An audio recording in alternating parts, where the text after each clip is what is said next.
भय आज आनंद नंद जी के यहाँ आज आनंद प्रकट हुआ है, आनंद उत्पन्न हुआ है, उसका जन्म हुआ है। ये आनंद क्या होता है, इसके विषय में हम लोग अभी जानते भी नहीं कि आनंद क्या होता है, क्योंकि वास्तविक आनंद कभी हमें आज तक मिला ही नहीं। अगर आनंद मिल गया होता, अगर हमें आज तक कभी आनंद मिला होता, तो उसके बाद उस आनंद के ऊपर फिर कभी दुख का अधिकार ना होता, फिर कभी हम दुखी ना होते।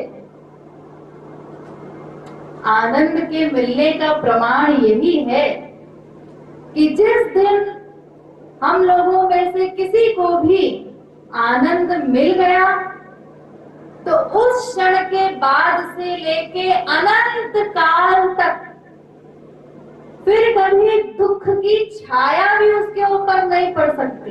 ऐसा होता है आनंद। ये आनंद मिलने का प्रमाण है कि एक बार वो आनंद मिल जाए तो उसके बाद उसके ऊपर फिर कभी दुख का आधिपत्य नहीं हो सकता। यद्यपि हम लोग बोलते तो हैं डेली, बात बात में अरे बड़ा मजा आ गया, रसगुल्ला खाया, बड़ा आनंद आ रहा है। प्यास लगी, ठंडा ठंडा पानी पिया, हम कहते हैं बहुत मजा आया, बड़ा आनंद मिल रहा है। ऐसे ही माँ बाप बेटा स्त्री पति सबको पाकर, किसी भी वस्तु को पाकर दिन रात हम संसार में ऐसा बोलते हैं मजा आ गया, आनंद आ गया। लेकिन ये आनंद आनंद नहीं है, तो फिर क्या है? अरे हमको अनुभव में तो आता है, एक तो दुख होता है जो हमें मिलता है, दुख की फीलिंग होती है, और एक जिसे हम आनंद कहते हैं, आनंद समझते हैं, वो दुख का उल्टा होता है। यानी एक हमें दुख मिलता है संसार में, और एक दुख की उल्टी कोई चीज है वो भी हमको फीलिंग में आती है, जिसे हम आनंद समझते हैं, और उसका अनुभव होता है। अगर वो अनुभव में न आता, आप प्रश्न कर सकते हैं कि भाई ऐसा कैसे है कि आनंद हमको अनुभव में नहीं आता, आनंद हमको आज तक मिला ही नहीं, हम कैसे मान लें? क्योंकि अगर हमको आनंद न मिला होता तो फिर तो हम संसार से कब के विरक्त हो गए होते। लेकिन वो अनुभव में तो आ रहा है हमको। हाँ, जिसको हम फील करते हैं, जो अनुभव में आता है, दुख का उल्टा जिसे मैं कह रही हूँ, वो वास्तव में आनंद नहीं, तो फिर वो केवल भ्रम है, भ्रम। क्योंकि हम जिसे आनंद समझते हैं, जिस वस्तु से हमको आनंद मिल रहा है, हम ऐसा कहते हैं, तो उसी वस्तु से आनंद के स्थान पर थोड़ी देर के बाद हमको दुख भी मिलने लगता है। वो आनंद धीरे धीरे कम होता जाता है और उसके स्थान पर उल्टा हो जाता है, दुख भी मिलने लगता है। और ये भी हमारा डेली का अनुभव है। किसी भी वस्तु को उठाकर देख लीजिए, भूख लगी, उस भूख में हमने एक रसगुल्ला खाया और रसगुल्ला हमें पसंद भी है, तो पहला रसगुल्ला खाने पर जो आनंद मिला, तृप्ति मिली, वो 10वां रसगुल्ला खाने पर नहीं मिलती। दूसरा रसगुल्ला खाया, वो आनंद कम हो गया, तीसरे में और कम, चौथे में और कम, 5वां, 6वां, 7वां, 10वां आपको खिलाया जाए तो आप हाथ जोड़ देंगे, नहीं बाबा उल्टी हो जाएगी, मर जाएंगे। ऐसे ही हर वस्तु में वही माँ बाप बेटे स्त्री पति दिन में 10 बार अच्छे लगते हैं। पहली बार चिपटाया, बड़ा आनंद मिला। चाहे किसी का बेटा खो गया हो, बहुत दिनों के बाद मिला हो, थोड़ी देर को सुख मिला पहले आलिंगन में, दूसरे में वो कम हो गया, तीसरी बार चिपटाने में और कम हो गया, चौथी बार और कम, और थोड़ी देर के बाद वही माँ जो उस बच्चे के लिए बिलख रही थी, रो रही थी, उसे चिपटाने के लिए व्याकुल थी, वही माँ उस बेटे से कहती जा आप खेल जा। अब अगर बेटा जिद भी करने लगे चिपटाने की, तो माँ को गुस्सा आ जाएगा, अरे इतनी गर्मी हो रही है, पसीना आ रहा है, कब तक चिपटाते रहेंगे? तो ये क्या बीमारी है, ये हम समझ नहीं पाते कि एक वस्तु जिससे हमको अभी आनंद मिल रहा है, थोड़ी देर के बाद उसी वस्तु से दुख भी मिलने लगा। अनेक प्रकार की आपत्तियां हो सकती। तो ये बीमारी क्या है, अगर समझ में आ जाए तो फिर बात न बन जाए हमारी। ये बीमारी हमारे भीतर की है, बाहर की नहीं है। हम जो आनंद को पाने के लिए व्याकुल हैं, तो उसी प्यास के कारण जो वस्तु या व्यक्ति हमारे सामने आता है, उसमें हम आनंद मान लेते हैं, सुख की कल्पना कर लेते हैं। वास्तव में वो सुख नहीं मिल रहा है हमको संसार से।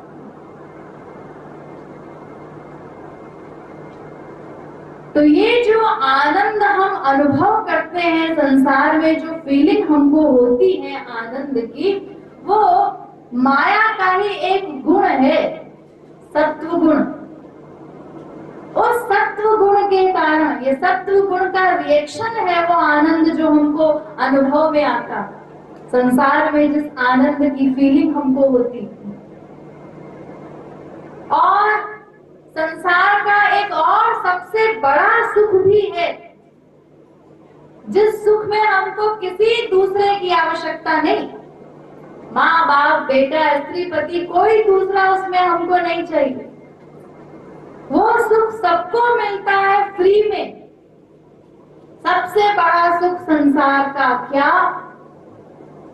गहरी नींद का सुख, सुषुप्ति अवस्था जिसको कहते हैं, जिसमें हम सपना भी न देखें, वो गहरी नींद का सुख सबसे बड़ा सुख है संसार। लेकिन अगर हम गहराई से विचार करेंगे डिटेल में, तो उसकी वास्तविकता क्या है? उस सुख की वास्तविकता भी ये है कि उस समय हमें क्या मिलता है? गहरी नींद में दुख नहीं मिलता, बस ये मिलता। उस समय भी हमको आनंद नहीं मिलता कभी गहरी नींद में, केवल दुख नहीं मिला, बस ये मिला। क्योंकि जब हम जागते रहते हैं तो अनेक प्रकार की टेंशन्स हैं, अनेकों चिंताएं घेरे रहती हैं हमको दिन रात। 50 प्रकार के प्रपंच हैं, इच्छाएं हैं, कामनाएं हैं, वासनाएं हैं, जिनसे हम परेशान रहते हैं। लेकिन गहरी नींद में वो कामनाएं नहीं है, मन बुद्धि निर्विकल्प हो गए, तो इसीलिए हमको दुख नहीं मिलता, बस ये मिलता, और उसी को हम आनंद समझ लेते हैं।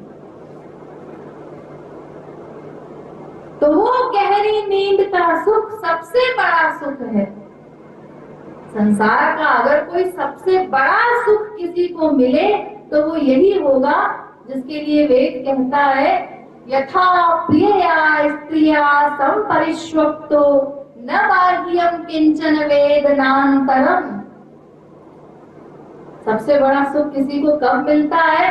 तो उसके लिए एग्जाम्पल दिया गया वेद में। जैसे कोई घोर कामी पुरुष और वो किसी घोर कामिनी स्त्री का आलिंगन करे, तो उस समय क्या दशा होगी?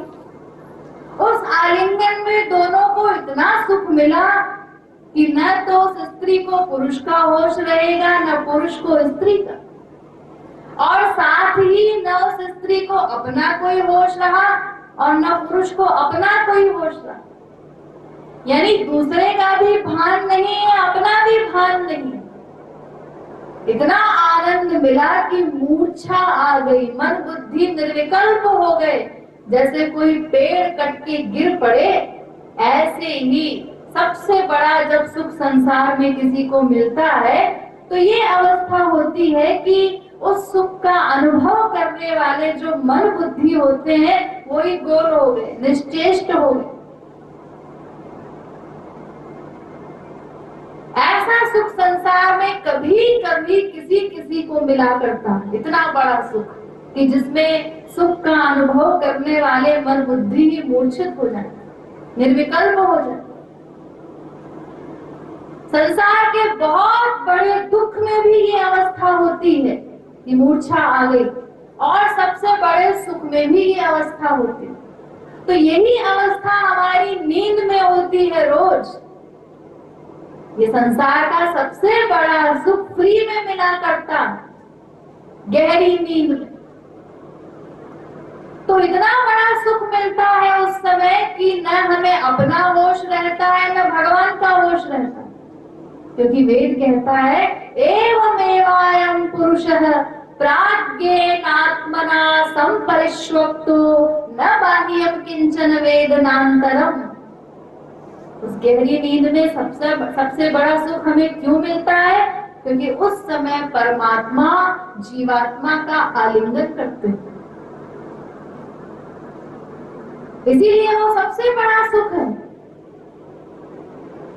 तो इतना बड़ा सुख कि न तो उस समय हमें अपना होश रहता है, न उस आलिंगन करने वाले परमात्मा का।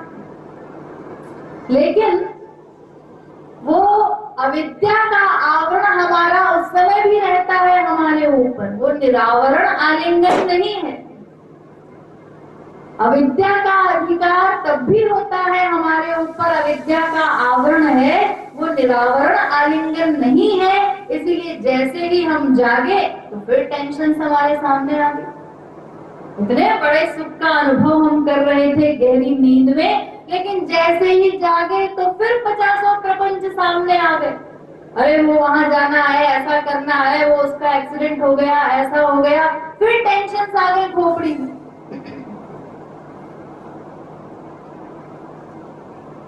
तो वो जो सबसे बड़ा सुख है नींद का सुख, वो संसार का सबसे बड़ा सुख है।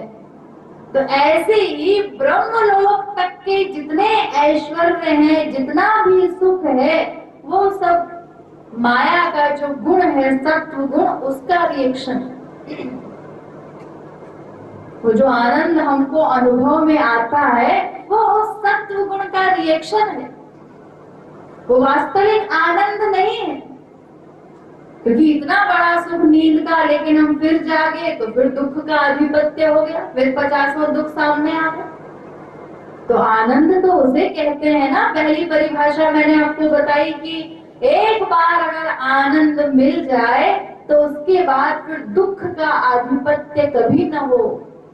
ये पहली परिभाषा है आनंद की। तो ऐसा आनंद हमें आज तक नहीं मिला। और सुख की दूसरी परिभाषा क्या है? यो वै भूमा तत् सुखम। आनंद अनंत मात्रा का होता है सदा। जो वास्तविक आनंद है वो अनंत मात्रा का होता है। इतना बड़ा आनंद कि अभी अगर इस अवस्था में हमको दे दिया जाए तो हमारे शरीर के टुकड़े टुकड़े हो जाए। बिना अधिकारी बने अगर वो अनंत मात्रा का आनंद हमें मिल जाए तो हमारे शरीर के चिथड़े उड़ जाएंगे, राख भी नहीं मिलेगी, ऐसी अवस्था हो जाएगी। वो ऐसा आनंद है। भोलेपन में जो लोग कह दिया करते हैं अपने गुरुओं से, संत महात्माओं से कि बस एक बार भगवान को दिखा दीजिए तो बात बन जाए हमारी। अरे अगर भगवान को दिखा दिया जाए और वो अनंत मात्रा का आनंद हमें मिल जाए, जो हम प्रेम मांगा करते हैं, दिव्य प्रेम एक बार दे दीजिए, बिना अधिकारी बने अगर कोई महापुरुष दे दे तो हमारी ये दशा होगी। अरे संसार के छोटे से आनंद को हम सह नहीं पाते। किसी भिखारी की लॉटरी लग गई 1 करोड़ 2 करोड़ की तो हार्ट फेल हो जाता है समझो। स्वर्ग का सुख मिल जाए तो ही हार्ट फेल हो जाए। तो यहाँ तो वो भगवान वाला दिव्य अपरिमेय अपौरुषेय परमानंद है अनंत मात्रा का, वो बिना अधिकारी बने हम सह नहीं सकते। इसीलिए जब जीव साधना करता है तो साधना करने पर, अंतःकरण शुद्ध होने पर, जब शुद्ध सत्व से युक्त हो जाता है जीव, तब गुरु पहले कृपा करके दिव्य पावर देता है, उस आनंद को सहने की शक्ति देता है स्पिरिचुअल, तब भगवत दर्शन, भगवत प्रेम इत्यादि जीव को प्राप्त होता है। तब हम उसे सह पाते हैं, उसका रस ले पाते हैं। तो इस प्रकार वो आनंद अनंत मात्रा का होता है और अनंत काल के लिए होता है। एक बार मिल गया तो फिर सदा रहता है, फिर वो हमसे दूर नहीं हो सकता। तो ये जो आनंद है, ऐसा आनंद हमें संसार में आज तक नहीं मिला। क्यों? क्योंकि ये आनंद भगवान का ही दूसरा नाम है। ये जो तीनों विशेषताएं आनंद की मैंने आपको बताई, ये भगवान का ही दूसरा नाम है आनंद। इसीलिए वेद में कहा गया आनंदो ब्रह्मेति व्यजानात्, वो भगवान ही आनंद है। ये आनंद और भगवान दोनों पर्यायवाची। जैसे जल, पानी, उसे आप वाटर भी कहते हैं, अनेक प्रकार के नाम हैं, ये सब पर्यायवाची है पानी के। तो ऐसे ही भगवान और आनंद ये दोनों पर्यायवाची हैं। तो वो आनंद हम चाहते हैं जो भगवान का ही दूसरा नाम है। इसका मतलब हम भगवान को चाहते हैं। हाँ, एक नास्तिक भी चाहता है भगवान को, भले ही वो भगवान का नाम न ले। अजी हम भगवान को नहीं मानते, भगवान में विश्वास नहीं करते, तो फिर किसमें करते हो? आनंद को तो मानते हो। हाँ हाँ, आनंद तो हम चाहते हैं, चैन चाहते हैं, शांति चाहते हैं। अरे तो भगवान का ही तो दूसरा नाम है, उसको तुम बाप न कहो, माँ का पति कह दो, बात तो एक ही है। चाहे वो भगवान को गाली दे रहा है दिन रात, लेकिन उसको आनंद मिल रहा है। जो कुछ हम करते हैं प्रतिक्षण उसी आनंद को पाने के लिए, उसको पाने के लिए व्याकुल है। लेकिन वो प्रयत्न हमारा गलत दिशा में हो रहा। आनंद हम पाना चाहते हैं, प्रतिक्षण व्याकुल हैं, बेचैन हैं, लेकिन वो आज तक मिला नहीं। क्यों? क्योंकि उसको गलत दिशा में ढूंढ रहे हैं। संसार में आनंद पाना चाहते हैं, वो प्रयत्न हमारा गलत हो रहा। चूने के पानी को मत रहे, जिस संसार में वो आनंद है ही नहीं, वहां हम उस आनंद को खोज रहे हैं। तो वो आनंद संसार से नहीं मिल सकता। लेकिन हम लोग भी इतने भोले हैं, इतने मूर्ख हैं कि आनंद पाने की इतनी प्यास है कि दौड़ रहे हैं, भाग रहे हैं उसे पाने के लिए, लेकिन ये समझने की फुर्सत नहीं है कि वो आनंद है कहाँ। अरे पहले सुन तो लो, समझ तो लो, वो आनंद कहाँ मिलेगा। अजी हमारे पास टाइम नहीं। आनंद पाना चाहते हैं, लेकिन ये जानने की फुर्सत नहीं कि वो आनंद कहाँ मिलेगा, कैसे मिलेगा। और इसीलिए आनंद के बजाय, उसको पाने के बजाय और दुखी होते जा रहे हैं। तो वो आनंद चूंकि भगवान का ही दूसरा नाम है, इसीलिए भगवान मिले तब वो आनंद मिले। और कोई साधन हम कर लें, करोड़ों युगों तक तपश्चर्या, व्रत, दान इत्यादि करोड़ों साधन करने पर स्वर्ग सम्राट बन सकते हैं, कुबेर बन जाएंगे, वायु बन जाएंगे, अग्नि देवता बन जाएंगे, लेकिन आनंद नहीं मिलेगा जब तक भगवान नहीं मिलेगा। सीधा सा सिद्धांत है, क्योंकि उसी भगवान का नाम आनंद है। तो वो वास्तविक आनंद है भगवान। और संसार का जो आनंद हम फील करते हैं, जिसका रियलाइजेशन हमको होता है, जिसका अनुभव होता है, वो आनंद कैसा होता है? संसारी आनंद जो फीलिंग में आता है वो निराकार होता है। किसी भी वस्तु के सेवन पर, किसी व्यक्ति के सामने आने पर जो आनंद हमको मिला, तो कैसा आनंद है वो? उसकी कोई शक्ल वगैरह तो है नहीं, लंबा चौड़ा मोटा कैसा है, उसकी कोई शक्ल तो दिखाई नहीं पड़ती। वो केवल अनुभव में आता है, फीलिंग होती है उसकी, यानी वो निराकार है। संसारी आनंद निराकार ही होता है।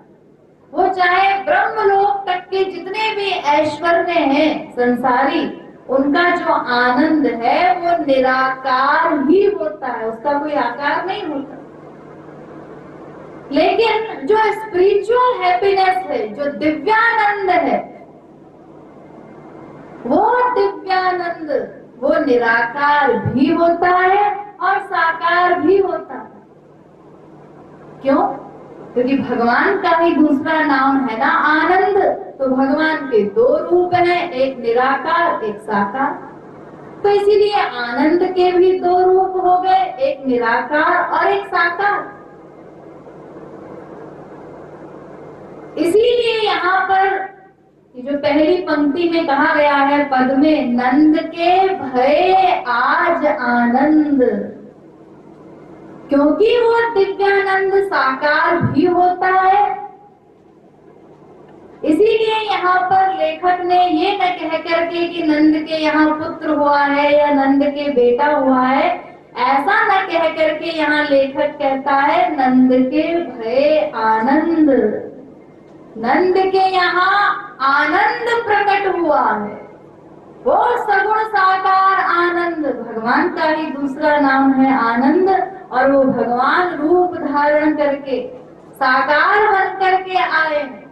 तो चाहे आप कह दीजिए नंद के बेटा हुआ है, या फिर कह दीजिए नंद के यहाँ आनंद प्रकट हुआ है, दोनों एक ही बात। तो ये जो आनंद है, दिव्यानंद, ये एक निराकार होता है और साकार भी होता है, क्योंकि भगवान के दो रूप हैं। तो इसमें से जो निराकार आनंद है भगवान का, वो तो ज्ञानियों को मिला करता है समाधि में। ब्रह्मानंदी ज्ञानी, उनको समाधि में जिस आनंद की अनुभूति होती है, केवल फीलिंग होती है आनंद की, दिव्यानंद का अनुभव होता है, रियलाइजेशन होता है जो उनको समाधि में, वो निराकार भगवान का आनंद है। और भक्तों के सामने तो वो आनंद सगुण साकार रूप में स्वयं प्रकट हो जाता है। वो आनंद मूर्तिमान होकर सामने आ जाता है शरीर धारण करके, यानी वो आनंद ही श्री कृष्ण है। तो उनको जो रस मिलता है भक्तों को प्रकट होने में, वो आनंद प्रकट हुआ है साकार रूप में, तो वो जो आनंद है उसके सामने वो जो ज्ञानियों को आनंद मिलता है निराकार आनंद, वो नगण्य है। उसकी तुलना नहीं की जा सकती कि क्या रस वैलक्षण्य है उस सगुण साकार आनंद में निराकार के आनंद से। जैसे देखिए संसार में एक माँ, एक स्त्री, वो माँ बनने वाली है, तो जब वो माँ बनने वाली होती है, गर्भवती हो गई, तो इतनी प्रसन्नता उसको होती है, वो इतनी प्रसन्न है दिन रात, मैं माँ बनने वाली हूँ, माँ बनने वाली हूँ, उसी का चिंतन कर रही है। अरे बन तो गई माँ, और क्या बनने वाली है? नहीं नहीं, बनने वाली। अब दिन रात कल्पनाएं कर रही है, बेटा होगा, ऐसा होगा, अरे क्या पता बेटी हो जाए, नहीं नहीं बेटा ही होगा, चलो बेटा बेटी कुछ तो होगा ही। उसको उस समय इतना कष्ट मिल रहा है, धीरे धीरे वो बच्चा बड़ा हो रहा है, पेट में वो हिलता डुलता है, तो माँ को उसमें जो कष्ट होता है उसको केवल एक माँ ही अनुभव कर सकती है। लेकिन फिर भी वो इस दुख को भूल जाती है जब एक बार भी ये सोच लेती है कि बेटा होने वाला है या माँ बनने वाली हूँ, ऐसा होगा, उस बच्चे का चिंतन कर रही है, तो उस दुख को भूल जाती है उस समय।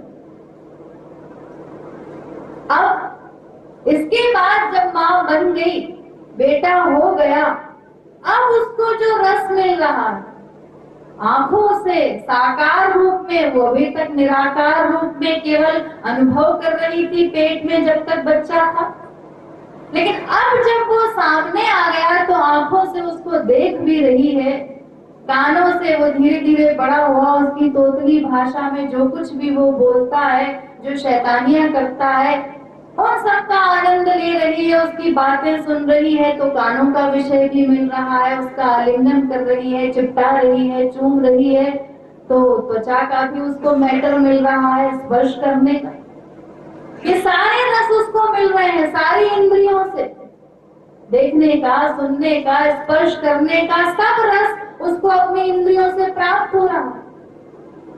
अब इस समय अगर कोई उस माँ से पूछे कि अरे माँ तू ये बताना कि जब ये बच्चा तेरे पेट में था तब अधिक आनंद मिल रहा था या अब मिल रहा, तो कहती तेरा दिमाग खराब है, अरे वो कोई आनंद वाली अवस्था थी, 9 महीने कितना कष्ट भोगा है मैंने, आनंद तो अब मिल रहा है जब ये मेरे सामने है, जब इसे देख भी रही हूँ, जब इसकी बोली भी सुन रही हूँ। अच्छा, लेकिन जब तू माँ बनने वाली थी, जब ये पैदा नहीं हुआ था, तब तो तू बड़ी विभोर थी, बड़ी खुश थी कि माँ बनने वाली हूँ। अरे हाँ, तो वो जब मैं माँ नहीं बनने वाली थी, तो उस नहीं की अवस्था से जब बनने वाली हुई तो उसमें सुख था, लेकिन उसके बाद अब जब ये सामने आ गया तो इसके सामने तो वो भी कष्ट की अवस्था, सुख तो मुझे अब मिल रहा।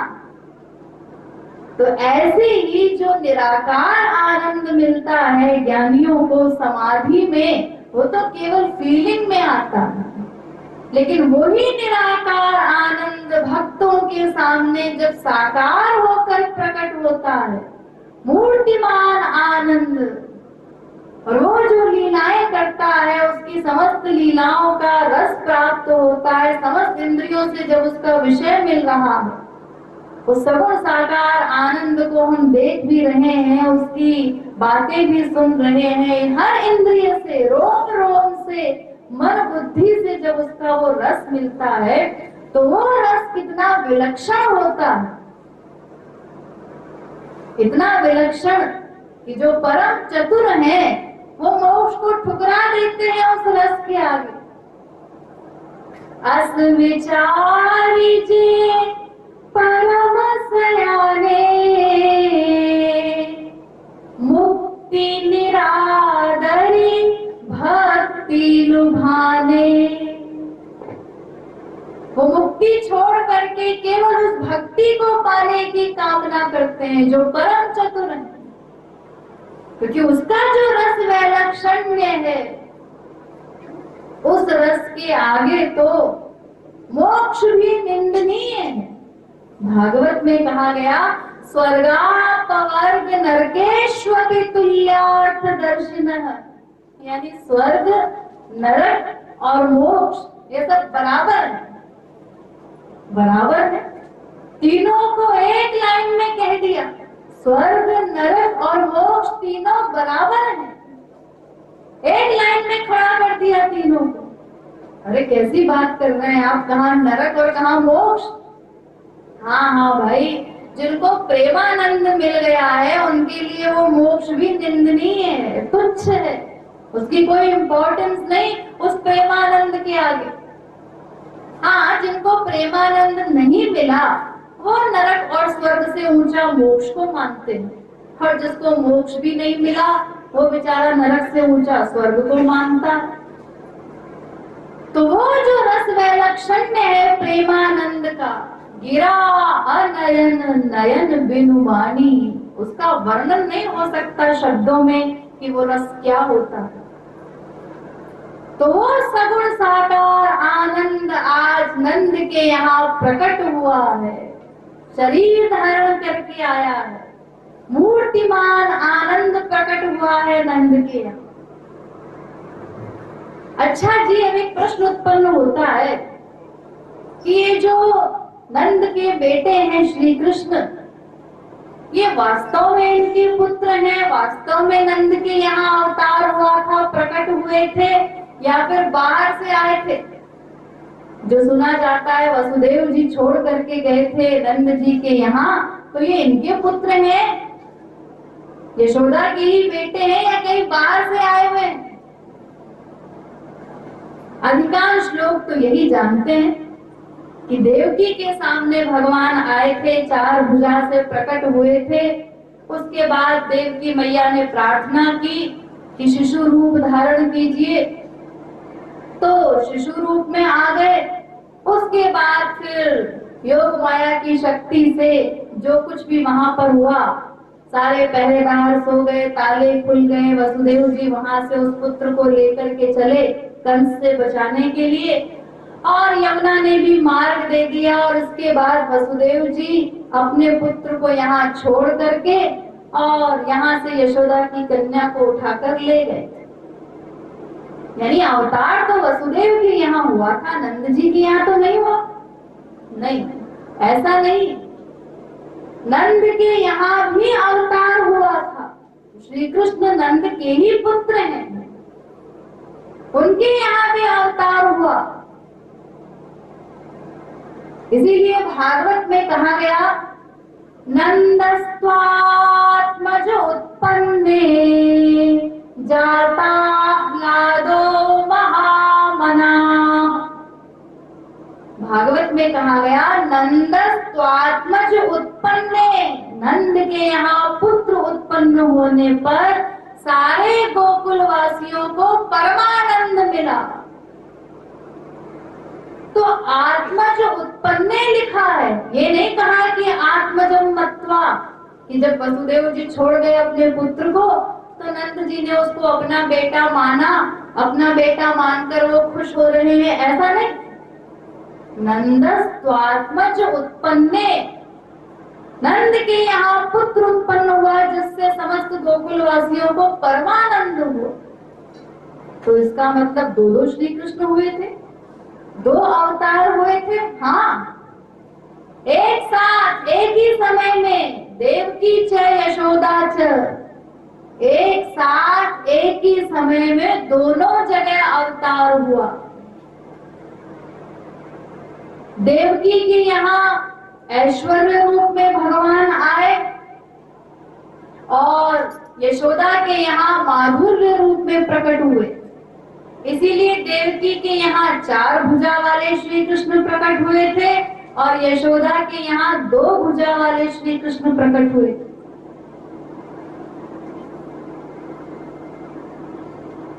वो हुआ यूं कि जिस समय अवतार हुआ, गोविंदाख्यः पुमान् कन्या सांबिका मधुरांगता। यशोदा के यहाँ जुड़वा बच्चे हुए थे। गोविंदाख्यः पुमान्, गोविंद नाम के पुत्र यानी श्री कृष्ण, और उसके बाद पुत्री, श्री कृष्ण के बाद में पुत्री हुई जो योग माया थी, जिसको वसुदेव ले गए थे मथुरा में उठा करके। तो इसीलिए देखिए आगे भागवत में लिखा अदृश्यतानुजा विष्णु, कि जब उस पुत्री को, उस योग माया को ले गए थे वसुदेव जी मथुरा, और वहां जाकर सुला दिया जेल में, सब ताले वाले लग गए, अपने आप सारे गेट बंद हो गए, पहरेदार जाग गए। और जब कंस तक सूचना पहुंची, कंस आया और उसने देखा कि लड़की हुई है 8वीं संतान, तो उसने सोचा इसको भी क्यों छोड़ा जाए। अरे लड़के की आकाशवाणी हुई थी, लेकिन 8वीं संतान तो ये भी है, क्या पता लड़की ही मुझे मार दे बड़ी होके। इसीलिए उस लड़की को उठाया और चट्टान पर पटका जोर से उसे मारने के लिए, लेकिन वो तो योग माया थी, इसीलिए वो उड़ गए आकाश में। और जाते हुए उसने आकाशवाणी की, अरे मूर्ख, श्री कृष्ण का अवतार तो हो चुका है, मैं उसकी छोटी बहन हूँ योग माया, और तू मुझे क्या पटकेगा। मैं चाहूं तो अनंत कोटि ब्रह्मांड को पटक दूं एक चुटकी में, तू मुझे क्या मारेगा। तुझे मारने वाला तो उत्पन्न हो चुका है। तो इस योग माया के लिए भागवत में लिखा अदृश्यतानुजा विष्णु, कि वो उसकी अनुजा थी, श्री कृष्ण की अनुजा, यानी श्री कृष्ण हुए, उनके बाद पुत्री हुई, ये जुड़वा बच्चे हुए यशोदा के यहाँ।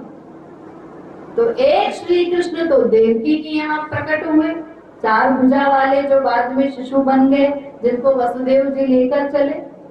और एक श्री कृष्ण अगर यशोदा के यहाँ भी प्रकट हुए थे, तो फिर तो 2 श्री कृष्ण हो जाने चाहिए थे। हाँ, लेकिन आगे क्या हुआ, वो 2 श्री कृष्ण में से एक ही कैसे रह गए, एक कहाँ चले गए।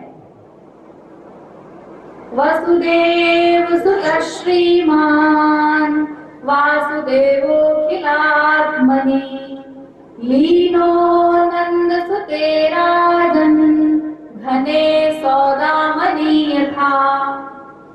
जब वसुदेव जी चले अपने पुत्र को लेकर जेल से, सब पहरेदार सो गए, योग माया की शक्ति से यमुना ने मार्ग भी दे दिया। और जब वो गोकुल पहुंचे तो वहां भी सारा ये योग माया का नाटक हुआ। वहां जितने पहरेदार थे वो भी सब सो गए, दरवाजे वसुदेव के लिए अपने आप खुल गए। और प्रसूति कक्ष में जहां तक कोई नहीं पहुंच सकता, वहां पर वसुदेव जी चले गए अपने पुत्र को लेकर। और उस समय घोर अंधकार था, अंधेरा था, तो वहां भी सब सोए हुए थे योग माया की शक्ति से। और यशोदा को तो पहले ही सुला दिया था योग माया ने, उनको तो पता भी नहीं चला क्या हुआ, कैसे हुआ। यशोदानंद पत्नी च जातम परम बुद्ध्यत तल्लिंगम परिश्रांता निद्रया पगत स्मृति। क्योंकि वो बच्चे पेट से तो उत्पन्न हुए नहीं, पेट से तो न श्री कृष्ण उत्पन्न हुए न योग माया। तो फिर क्या हुआ था? यशोदा के पेट में तो हवा थी, लक्षण सारे हो रहे थे गर्भिणी के, जो संसारी स्त्री को अनुभव होता है वो सब अनुभव माँ को हो रहा, लेकिन पेट में है नहीं कुछ भी। वो अंतःकरण में बैठ करके भगवान ही सारा कमाल कर रहे थे, सारे लक्षण हो रहे थे गर्भिणी के, और पेट में केवल हवा थी। तो योग माया की शक्ति से वो हवा निकल गई, यशोदा मूर्छित हो गई, उनको कुछ पता भी नहीं चला। और श्री कृष्ण और उनकी अनुजा छोटी बहन, वो दोनों खटिया के बाहर प्रकट हो गए। दोनों लेटे हैं क्योंकि बाहर से आए थे, प्रकट हुए थे वो तो। अब जब वसुदेव जी आए अपने पुत्र को लेकर, वहां तक पहुंच गए तो अंधेरा था और किसी को उन्होंने जगाया नहीं। और जगाते भी क्या, योग माया की शक्ति से सब सुलाए गए थे, कौन जागने वाला था वहां। तो वसुदेव जी ने जैसे ही अपने पुत्र को दोनों हाथों से खाट पर रखा, तो वो वाले श्री कृष्ण जो वसुदेव जी के पास थे, वो खाट पर गिरे नहीं। पहले से जो श्री कृष्ण यशोदा वाले वहां लेटे हुए थे, उन श्री कृष्ण में लीन हो गए, समाहित हो गए। तो अब केवल एक श्री कृष्ण बचे। और ये बात वसुदेव जी को भी नहीं पता, अंधेरा था। उन्होंने सोचा मैंने अपने पुत्र को रख दिया है, अब वो उसमें लीन हो गई, उनको भी नहीं दिखाई पड़ा, नहीं समझ में आया। उन्होंने वहां से पुत्री को उठाया, कन्या को उठाया और लेकर के आ गए। तो ये तो वसुदेव जी भी नहीं जानते कि क्या हुआ था कमाल। ये तो बाद में महापुरुषों ने इस रहस्य को प्रकट किया कि दो श्री कृष्ण थे। और उस समय वसुदेव जी से अगर कोई पूछता कसम देकर के भी कि तुम बताओ, तुम तो स्वयं अपने पुत्र को रख करके आए हो, क्या हुआ था, तो वो भी क्या बताते, यही कहते अरे मैं वहां गया, अपने पुत्र को वहां लिटा दिया, वहां से कन्या को ले आया। तो वो श्री कृष्ण देवकी वाले, यशोदा वाले जो श्री कृष्ण थे, उनमें लीन हो गए। लीनो नंद सुते राजन घने सौदामणि यथा। और ऐसा क्यों हुआ? ऐसा इसलिए हुआ क्योंकि देवकी ने ऐश्वर्य रूप में पुत्र मांगा था, इसीलिए उनके यहाँ 4 भुजा से प्रकट हुए थे श्री कृष्ण। लेकिन यशोदा ने भगवान का ऐश्वर्य वाला रूप नहीं मांगा था, उन्होंने माधुर्य रूप मांगा था, वात्सल्य रस मांगा था। इसलिए उनके यहाँ 2 भुजा से श्री कृष्ण प्रकट हुए यशोदा मैया को वात्सल्य रस प्रदान करने के लिए। तो ऐश्वर्य शक्ति सदा ही माधुर्य में लीन हो जाती है। माधुर्य के ऊपर ऐश्वर्य का अधिकार नहीं होता, ऐश्वर्य लीन हो जाता है माधुर्य में। जैसे देखिए, जिस समय मिट्टी खाने का प्रकरण आया, यशोदा मैया ने डांटा श्री कृष्ण को, उखल से बांध दिया, शिकायत सुन करके कि मिट्टी खाता है कन्हैया। तो उस समय श्री कृष्ण की क्या दशा हुई? मैया ने जब उखल से बांध दिया और पतली सी सांटी लेके मैया खड़ी है श्री कृष्ण की पिटाई करने के लिए, तो आंखों से आंसू बहने लगे, रो रहे हैं श्री कृष्ण, पसीना पसीना हो रहे हैं, थर थर कांप रहे हैं, ऐसी दशा हो गई उनकी। क्यों जी, तुम तो अनंत कोटि ब्रह्मांड नायक हो, सर्वशक्तिमान हो, सर्वदृष्टा, सर्वनियंता, सर्वसाक्षी, सर्वसुहृद। तो इतनी अनंत शक्तियों से युक्त भगवान, जिनका अनंत ऐश्वर्य है, वो ऐश्वर्य कहाँ चला गया? ऐसी दशा क्यों हो रही है? डर क्यों रहे, कांप क्यों रहे? महाकाल भी जिनके डर से डरता है, भगवान की परिभाषा तो यही है कि वो कालात्मा, उनके डर से डर भी डरता है। और यहाँ उल्टा हो रहा है सब। महाकाल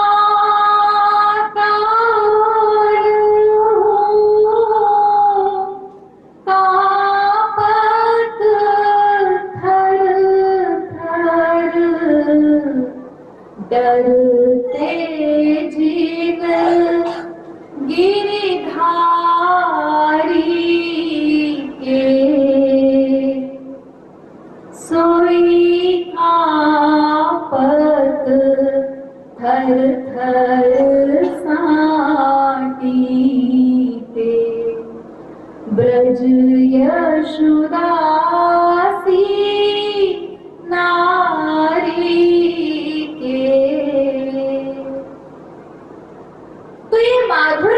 शक्ति का कमाल है कि वो ऐश्वर्य कभी माधुर्य पर हावी नहीं हो सकता, उसमें लीन हो जाता है।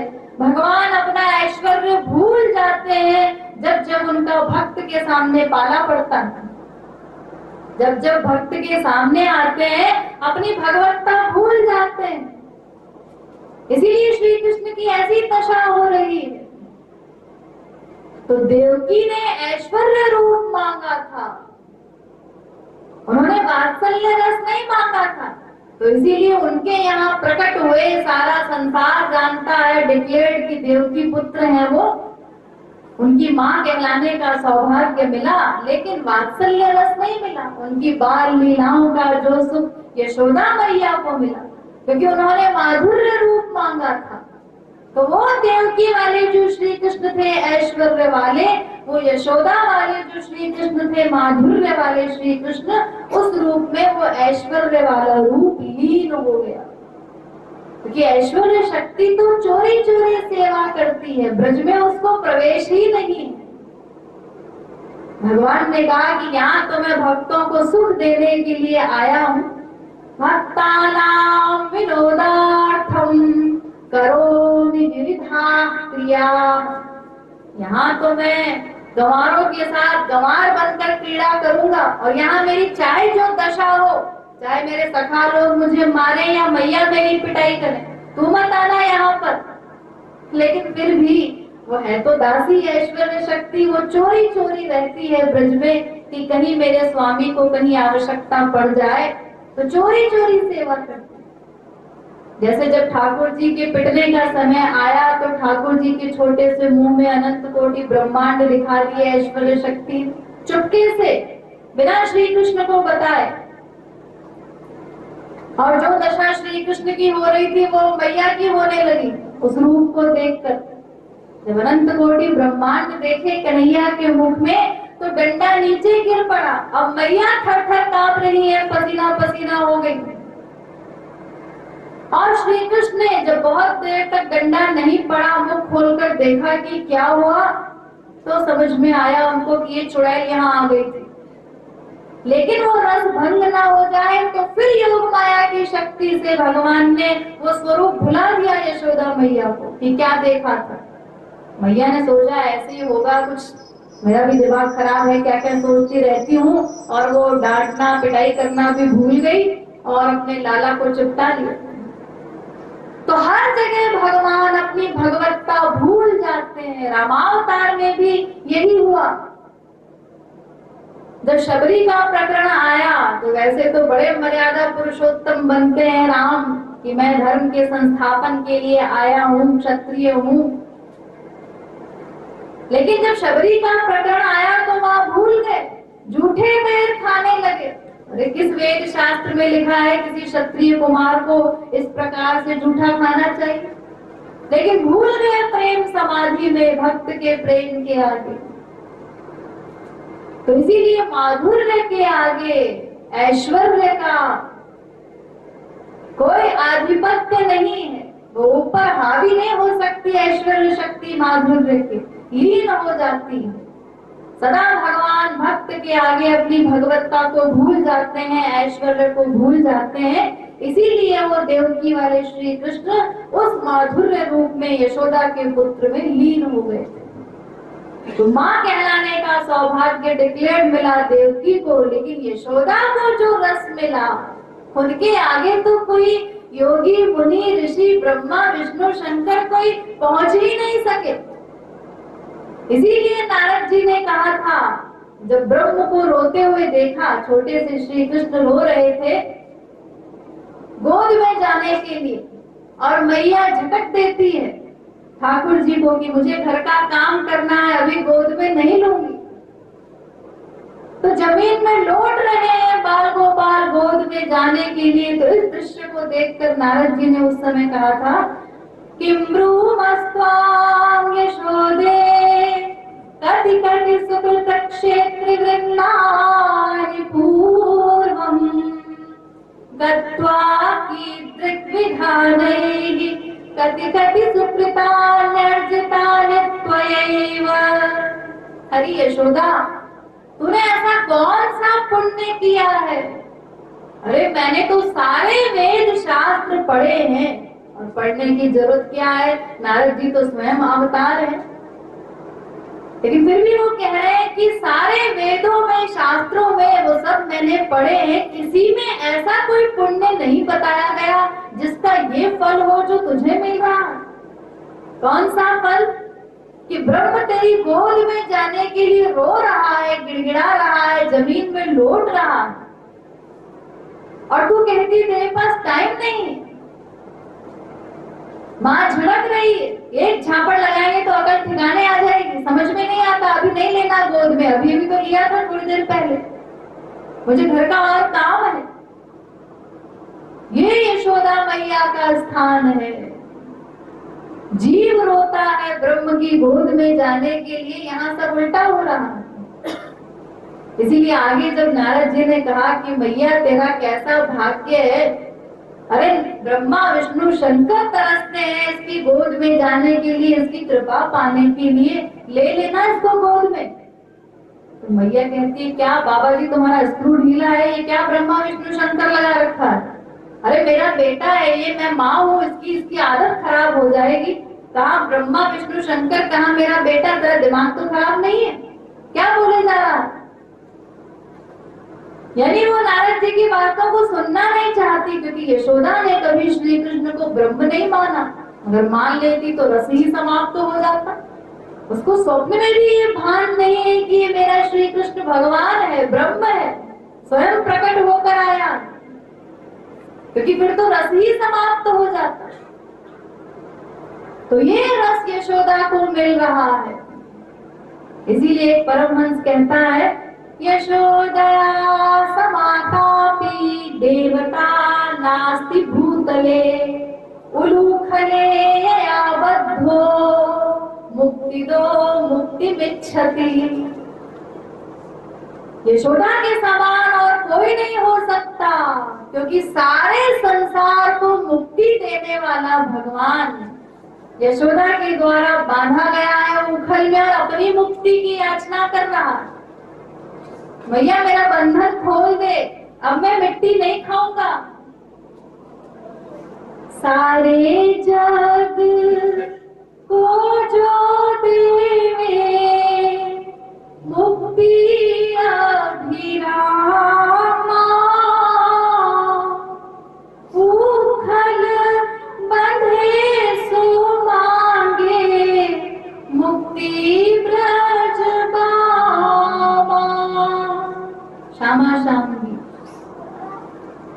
बार बार प्रार्थना कर रहे हैं कि मैया तू चाहे जिसकी शपथ ले ले, लेकिन मेरी पिटाई मत कर, मुझे मत मार, आगे से मैं मिट्टी नहीं खाऊंगा। मारे मती मैया, अरे मारे मती मैया, वचन भरवाले, वचन भरवाले, पर मारे मती मैया। तुझे विश्वास नहीं है? किसी की भी सौगंध खिला ले मुझसे। गंगा की खवाए ले सो यमुना की खवाए ले, गंगा की खवाए ले सो यमुना की खवाए ले, बलदाऊ जुटे हाथ धरवाए ले, हाथ धरवाए ले, पर मारे मती मैया, वचन भरवाए ले, पर मारे मती मैया। इस प्रकार पिटाई से डर की याचना कर रहे हैं मैया के हाथ। तो वो रस क्या है जो प्रदान करने के लिए श्री कृष्ण प्रकट हुए थे? यशोदा मैया को क्या रस मिला, उसका वर्णन तो स्वयं यशोदा मैया भी नहीं कर सकती। तो ये विलक्षण रस है, क्योंकि वो स्वयं आनंद कंद प्रकट हुए हैं शरीर धारण करके, तो उस रस का वर्णन और कौन कर सकता है? इसीलिए यहाँ कहा जा रहा है नंद के भय आज आनंद, ब्रह्म सच्चिदानंद रूप धरी प्रकट्यो आनंद कंद। वो जो सच्चिदानंद भगवान है, जो आनंद कंद है, वो स्वयं रूप धारण करके प्रकट हुआ है। इसीलिए देव वृंद दुंदुभि बजावत, कहीं कहीं जय ब्रज चंद। तो चूंकि वो आनंद कंद स्वयं प्रकट हुए हैं, इसीलिए सारे देवता गण आकाश में खड़े होकर के और ब्रज चंद की जय हो इस प्रकार जय जयकार करते हुए दुंदुभि घोष कर रहे हैं। मंगल गान करत ब्रह्मादिक, गाई चारि श्रुति छंद। और ब्रह्मा इत्यादि समस्त देवता वो चारों वेदों की ऋचाओं का पाठ करके मंगल गान कर रहे हैं साथ में। नारद शारद ज्ञान विशारद, भाग्य सराहत नंद। और जो सबसे बड़े ज्ञानी है, ज्ञानियों में टॉप करने वाले नारद जी और शारदा यानी सरस्वती, ये लोग भी नंद जी के भाग्य की सराहना कर रहे हैं कि नंद जी के भाग्य का वर्णन कौन कर सकता है कि स्वयं आनंद कंद आज उनके पुत्र बनकर प्रकट हुए हैं। होत कृपालु सुकृत यशुमति लखी, वाणी हूँ वाणी बंद। और यशोदा मैया का सौभाग्य देख करके तो वाणी की भी वाणी बंद हो जाती है, यानी सरस्वती भी वर्णन नहीं कर सकती, यशोदा के भाग्य के विषय में कुछ नहीं कह सकती कि कैसा उनका सौभाग्य है कि उन्हें आनंद कंद की माँ बनने का सौभाग्य मिला और किस प्रकार वात्सल्य रस उनको प्राप्त हो रहा है। तो इस प्रकार आज नंद जी के यहाँ श्री कृष्ण का अवतार हुआ है।